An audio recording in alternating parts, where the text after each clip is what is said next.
दोस्तों कभी तो आपके दिमाग में ख्याल आया होगा कि दिन रात कैसे बनते हैं और दिन के पीछे रात क्यों होती है, जबकि दिन ही क्यों नहीं बना रहता। दिन रात छोटे बड़े क्यों होते हैं, सर्दी गर्मी व बरसात की ऋतुएं कैसे आती हैं, या ऐसे कई सारे सवाल हैं जो आप इनका जवाब तलाश रहे हैं। हम आज इस वीडियो में इन सारे सवालों के जवाब देने वाले हैं। हेलो नमस्कार दोस्तों, मैं आपका दोस्त कप्तान सिंह यादव। अगर आपको हमारा यह वीडियो पसंद आता है तो इस वीडियो को लाइक करें और हमारे इस चैनल को सब्सक्राइब करना बिल्कुल भी ना भूलें, क्योंकि हम आपके लिए ऐसे ही वीडियो लाते रहते हैं। दोस्तों सबसे पहले बात कर लेते हैं कि दिन रात कैसे होते हैं। दोस्तों यह केवल पृथ्वी की गति के कारण होते हैं, क्योंकि पृथ्वी अपनी धुरी पर घूमती है, जिससे कई भागों पर सूर्य का प्रकाश नहीं पहुंच पाता है। इसी से दिन और रात निर्धारित हो जाते हैं और इस तरह पृथ्वी के जिस हिस्से पर सूर्य का प्रकाश पड़ता है वहां दिन होता है और सूर्य से छिपे हुए हिस्से में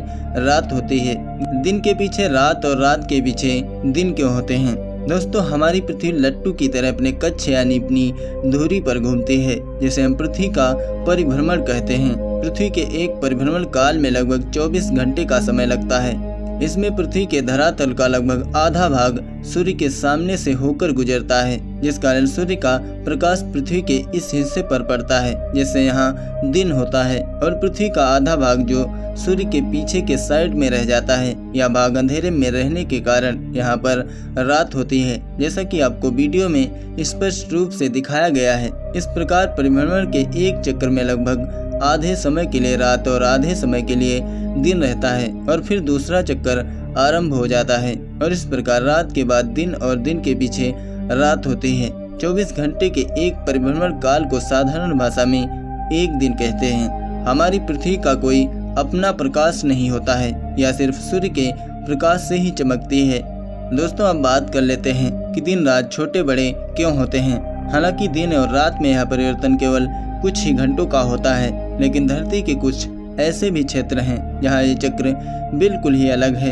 धरती के ध्रुवों पर स्थित क्षेत्रों में कई दिनों तक सूर्य डूबता ही नहीं। यहाँ रातें भी कई दिन लंबी हो जाती हैं। पृथ्वी केवल अपनी धुरी पर ही नहीं घूमती, बल्कि अपनी कक्षा में सूर्य का भी चक्कर लगाती है। वैसे तो एक सौर दिन या एक सोलर रे लगभग 24 घंटे का होता है, लेकिन ऐसा नहीं है कि पूरे साल 12 घंटे का दिन और 12 घंटे की रात होती है। दिन और रात की लंबाई पूरे साल बदलती रहती है। ऐसा इसलिए है क्योंकि भूमध्य रेखा धरती की कक्षा से 23.5 डिग्री झुकी हुई है। इसका परिणाम यह है कि धरती की धुरी अपनी कक्षा से लंबवत नहीं है, मतलब कि सीधी नहीं है।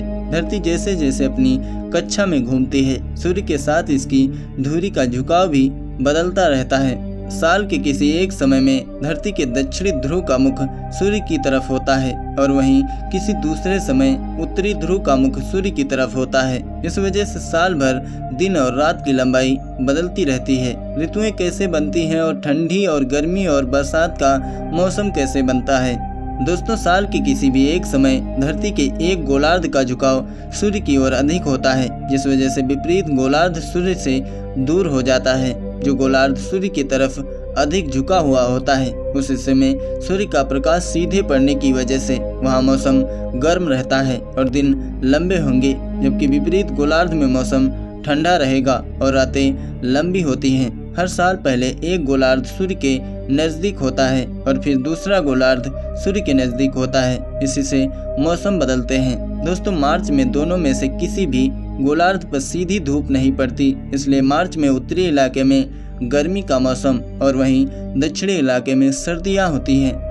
तो दोस्तों उम्मीद करता हूं वीडियो के शुरू में जो हमने सवाल उठाए थे उनके जवाब आपको मिल चुके हैं। हमने इसमें कुछ एक्स्ट्रा नॉलेज देने की कोशिश की है। दोस्तों अगर आपको यह वीडियो पसंद आया हो तो इसे लाइक करें और अपने दोस्तों के साथ भी शेयर करें और इस चैनल को सब्सक्राइब करना बिल्कुल भी ना भूलें।